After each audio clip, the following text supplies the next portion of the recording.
Hey, what's going on, everybody, and thanks for joining me for another episode of Straight Jacket White Rabbit. Today we're going to be talking about the uptick in sightings over the last 3 years of the notorious Thunderbird, guys. Known all across the Pacific Northwest, Southwest even, all the way over to Pennsylvania and the Ontario area. They are sighted worldwide. They go by different names. They're sighted in China, Africa, everywhere, you guys. Up in Alaska, very prominent sightings. Recently in New Mexico, sightings. But there's been a weird uptick on Thunderbird sightings the last few years. Now, those of you who don't know what a Thunderbird is, I'm going to go into just a brief detail because it depends on really, honestly, the tribe, the indigenous people, or the culture that you're referring to them in. Typically, Pacific Northwest Thunderbirds are thought to be a protector spirit. They tend to punish immoral people or fight the negative spirits from the underworld. So they're not really thought of as a creature that harms people, except for people with bad morals, basically. But there's been an enormous uptick the last few years, particularly in Pennsylvania, Alaska, and Oregon and New Mexico. Recently, New Mexico only has the one sighting that I heard of, but they do all have sightings recent. Pittsburgh actually had a news story going on with all the sightings that happened last year towards the tail end of 2024. So what's causing the return of the Thunderbird, guys?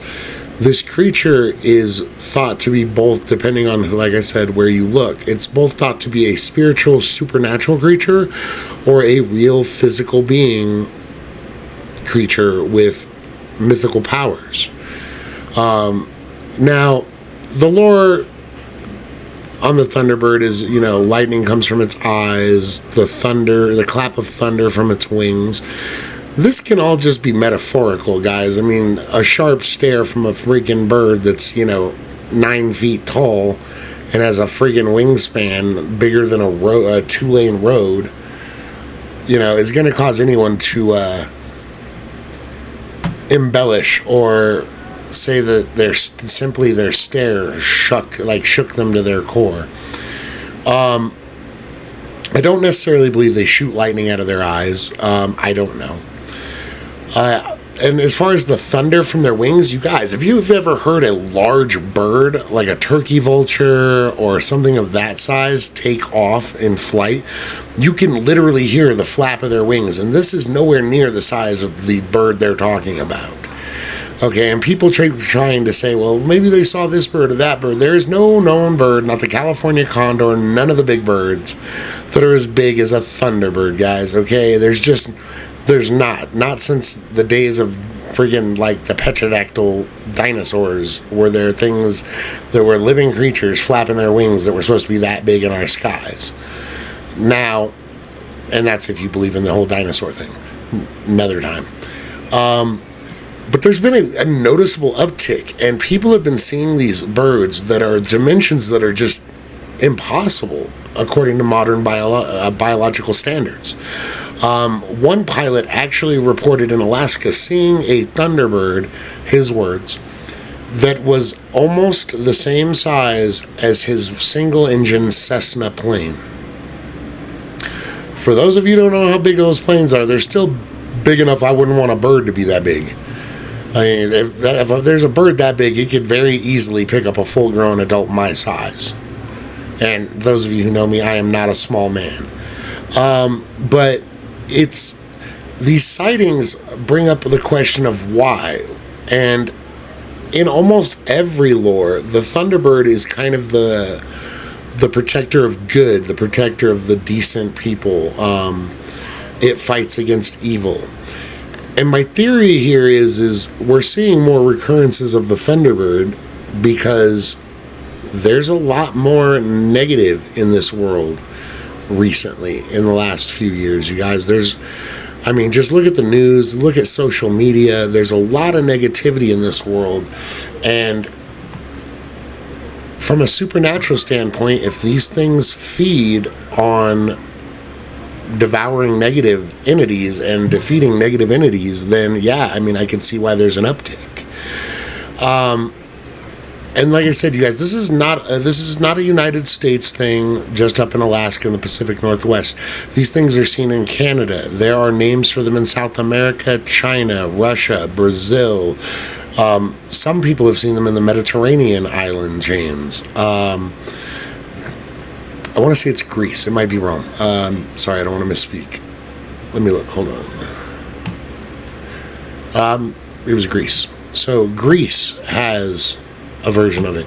There's lore of these giant birds everywhere you go, or giant flying winged creatures everywhere you go around the world, that either closely fit together as the same description as the Thunderbird, or some variation of. Some of them have wings of fire. Some of them have they're just giant solid black birds.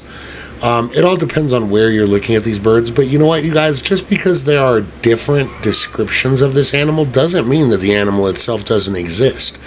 Look at how many different color combinations people have reported for Sasquatch, for Bigfoot. They're literally red, brown, black. I mean, there've been, silver-haired ones. There's been literally every reported color you could think of. As far as Bigfoot hair goes, I don't see why coloring on a bird's feathers would be any different, large or not.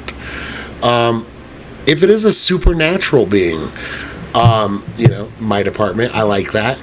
My only problem there would be there's a lot of people who have claimed to have had very physical evidence left behind, which would more indicate that this is an actual creature. I don't believe that a spirit creature would be building nests up in Alaska or up in Pennsylvania. The wooded areas in Colorado even have, back in the 1800s, people were finding these large nests up in trees and crediting the Thunderbird legends. So I don't believe that it's necessarily spirit as in like a ghost. I'm not saying it doesn't have some kind of mythical or supernatural abilities, but I do believe we're talking about a actual physical, tangible creature. Now, you guys, modern day archaeologists will tell you that these stories began because Native Americans and other people across the world have found fossils of petrodactyls and other flying dinosaur type things from the past. That's ridiculous. These people's oral traditions are saying that they were witness to these things. Their great-grandfather or their grandfather or their father witnessed these birds. So they're not liars and they're not dumb people. The indigenous people of this country, when they were talking about the Thunderbird, they were talking about a creature. The original stories were creatures that they had seen. People reported seeing these things. These were not, I saw bones in a rock, which I think is kind of ridiculous. That goes, right along with all the other ways the mainstream media and the government try to brainwash you into thinking these things aren't real. Oh yeah, it's not a UFO, it's swamp gas or a weather balloon. It's not a Thunderbird. Oh no, it couldn't be that. It's, a misidentified eagle. Eagles are my arm length wingspan at the biggest, you guys. I'm a large man. California condors are slightly bigger than that, but they do not come close to what these people are describing. So misidentification is not what we're dealing with. These people did not discover a fossil of a dinosaur and then start making legends about this thing. They're talking about firsthand accounts. There have been witness accounts of this thing dragging off animals as large as elk and deer. There have been, I'm going to say, mythological cases or lore of these things dragging off things as big as a bear. There have been firsthand sightings, like I said, of these things from pilots who say that they were almost as big or as big as their aircraft. That doesn't sound like a fossilized dinosaur stuck in a rock to me, you guys. This sounds like people are seeing a real-life creature. So if there's something this big flying in our skies, why is it that we only seem to pay attention to what's around us when it starts to be popularized? I know so many people now that look for UFOs because it's popular. A lot of people are starting to look for sightings for Thunderbird and for Bigfoot because they're becoming popular again, you guys. The thing here is these types of stories need to be taken seriously, not just with a grain of salt like most modern day science is taking them with. These are actual accounts on a lot of these issues, and my little weenie dog's barking in the background, but a lot of these issues, you guys, a lot of these instances are actual first-hand accounts or family-told accounts that have been passed on for generations. Some of these accounts are as new as weeks old. The one that I read about in New Mexico, that was literally less than 6 months ago, you guys. A woman driving down Route 66 towards Texas in New Mexico spotted a bird. Now, she didn't call it a Thunderbird, but she spotted an abnormally large bird that she said looked as big as a flying car, like a small car. I'm sorry, that's a Thunderbird, okay? Get used to it. They're here. They're apparently increasing in sightings, which means, a lot of people think of Thunderbird, they think of one creature. I don't do that. It's the same thing with Sasquatch. I don't know why we relegate mythical creatures to only being one. There's only one Loch Ness Monster. There's only one Bigfoot. Dude, you guys, these are species. Is there only one human? No. Is there only one rabbit? No. Animals that are physical beings tend to procreate. It's not rocket science, okay? There are multiple of these things. Now, are they living in giant caverns and mountains? Are they living inside of the hollow earth? Where do these things come from? Are they coming from other dimensions? I've talked before about certain cryptids are believed to have the ability to actually cross dimensions, you guys. And as crazy as it sounds, we've seen weirder stuff in the news. We've seen weirder things reported. Why do you think things like the Thunderbird can vanish on sight? It's worth looking into. I take every angle seriously until I have a reason not to. And I look into them and I form my own opinions about things. And as far as the Thunderbird goes, you guys, I'm sorry, but I'm going to stamp this one right now as real. There are too many sightings over too long a period. We're talking way over 4,000 years, you guys, way over. There have been reported sightings of this bird on the regular across the entire globe. Australia, Africa, China, all of these countries, Canada, United States, we all have sightings of these things. I don't care if they're different feather colors, and I don't care if indigenous people there call them different names. They're a giant bird, okay, with apparently, in a lot of cases, some kind of supernatural abilities. Now, like I said, the Thunderbird, you guys, is supposed to be a symbol of good, a symbol of protection, of purity, of honesty, of integrity, morals, that type of stuff. The reason why they're here now is, think about it, you guys. We're literally living in a time of the most corrupt sense of self, entitlement. Our world, as a human viewpoint goes, has been going downhill really quick for a while now, and people don't seem to care or notice. So maybe these things are waking up, and a lot of people believe that the gods of old are going to start to come back. This could be part of that, I don't know. But there are lore about when the world starts to get too out of control, that the gods of old will come back. Take that as what gods you want, but it does say plural. So maybe multiple come back. Like I said, there's a lot of theories about the Thunderbird as far as where it lives. I happen to believe that it lives in what a lot of people would call the hollow earth. That's why they're not always seen up here, guys. They don't constantly fly our skies. They fly inside of the hollow earth areas. These areas are big enough to house entire cities, you guys. Our Earth is not a solid ball. Any person who's ever studied geology or cracked a geology textbook will be able to tell you that there are massive openings and caverns and crevices and geoformed crystalline tunnels and lava tubes. And there's just so many places that these things can go in our world. Not just on top of and on the surface world where we live. There's many accounts of these things up in Alaska. There are a few accounts of people going on boats near Antarctica. Nobody on land that I'm aware of. If you've heard of an instance on land, let me know. But there are people who have been in boats near Antarctica who have claimed to have seen giant flying birds. Well, this would make sense to me considering one of the openings that we know of for the Hollow Earth is down in Antarctica.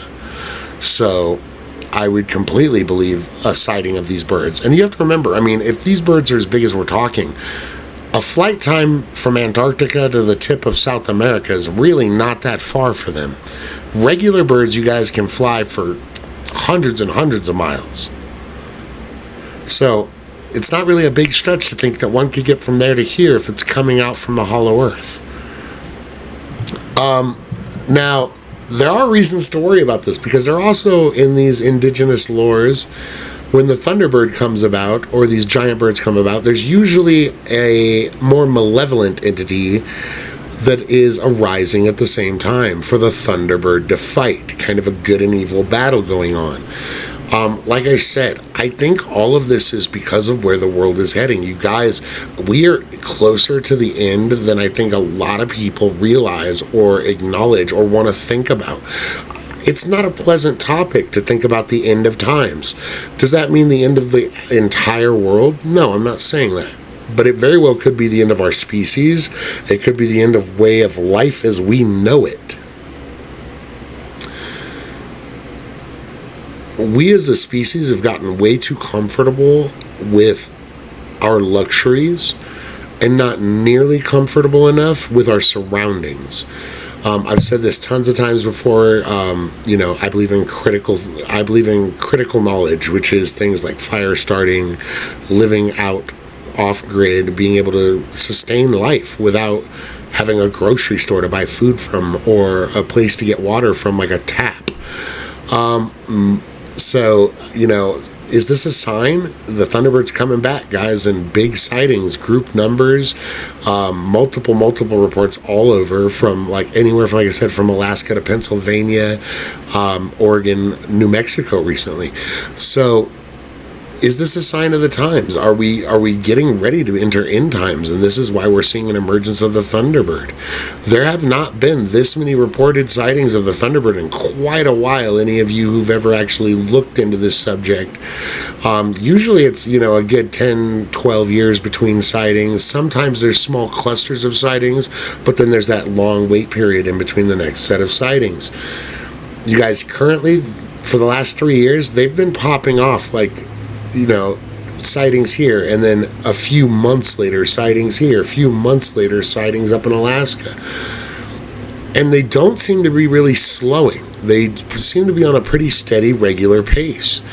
So my thoughts is, like I said, is that we're getting closer to the end times, and the Thunderbird knows something that we may not know. Maybe the balance of power in our world has tipped too far to the negative, and it's trying to correct. Maybe this is why we're seeing an emergence of more spirits, you guys. A lot of religions talk about the rising of the dead in the end times. We're seeing a lot more spirit activity. We're seeing a lot more supernatural activity. I don't see why cryptids would be any different. These Thunderbird sightings in Pennsylvania were insane. These birds were fairly large, and them trying to shake it off, like I said, is like a large eagle or a turkey vulture or whatever other nonsense they want to part off. People are not stupid. I don't understand why they try to make everyone look dumb who reports these things. If I'm reporting a bird the size of a car, does that sound like an eagle to you? Doesn't sound like one to me. Doesn't sound like anything like that. Yes, I can imagine certain people misidentifying certain things. That's not what I'm talking about here in this instance, okay? If a 5-year-old boy sees a California condor, is he going to exaggerate its size? Yeah, probably. He's a 5-year-old, and those are one of the biggest birds in our entire country. So, I mean, yeah, I can see something like this. But in a lot of instances, these are grown men. There have been instances where they've been grown men and women who are hunters. Grown men and women who live in and around the outdoors constantly. They know what a hawk looks like. They know what a bald eagle looks like. we're talking indigenous people, okay? Tribes in Africa that are talking about the lightning bird. They're not talking about a pelican. They're not talking...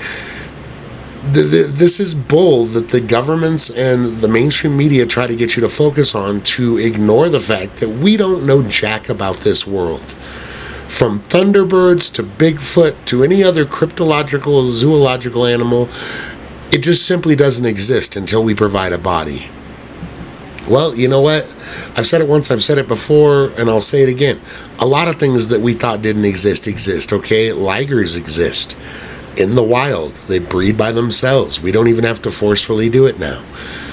You know, there's been literally, the giant panda was a cryptozoological creature. Nobody believed a giant black and white bear that was freaking, almost 7 feet tall, 400 pounds. Nobody believed in that, but they're true. So keep an open mind when you're thinking about things like the Thunderbird, you guys. Can you imagine? I don't know how many of you have actually seen large predatory birds. I have. And large predatory birds, they're fascinating to watch. But even the largest ones I've seen California condors up close, guys. They actually had a breeding program for years in the LA Zoo. I want to say it's the LA Zoo. I'm pretty positive that's where it was. I was in Southern California at the time. But they had a breeding program there for these things. And the California condors are the biggest bird by far I've ever seen in my real life up close.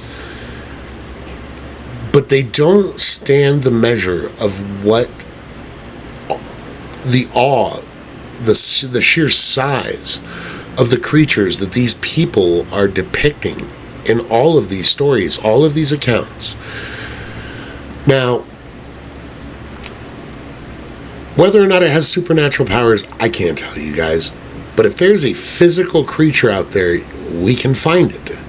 If it's a physical creature and not a mythical creature, we can track it, we can film it, and we can learn its behaviors. Just like anything else, there's serious expeditions being done to capture all kinds of evidence for cryptozoological creatures right now, guys. So, stay tuned, keep your eyes open. Maybe there will be some new news in your areas. If any of you actually have any stories about a Thunderbird and would like to share them with us, be sure to go down in the comments. You guys, my algorithm, it really helps me out when you guys leave comments, throw down a like. If you're subscribed, as always, I really do appreciate you guys. So yeah, if you haven't watched any of my videos, just go through and watch them for me. Give me a thumbs up, ask any questions you have. I don't answer every question, but I do try to get to as many as I can. For those of you who saw my post earlier this week, I do have a family emergency that's been going on. Unfortunately, my wife's mother, my mother-in-law, was sick a couple weeks ago. We went out to go see her, and we got to see her and say our final goodbyes. But once me and my wife had returned back home a few days ago, we did get the news that her mother had indeed passed away. So we will be heading out there for the funeral. Sometime probably in the next week and a half. I will keep you guys posted so that you guys know if I'm missing video time, that's why. But I do appreciate all of my viewers sticking with me. I know it's been like 8-9 days now since I posted a video or something like that. But I will definitely be dropping new content constantly. I do intend on dropping another video here this week. And I hope you all stay tuned. And until then, much love from me to you. And I hope you guys stay peaceful and happy.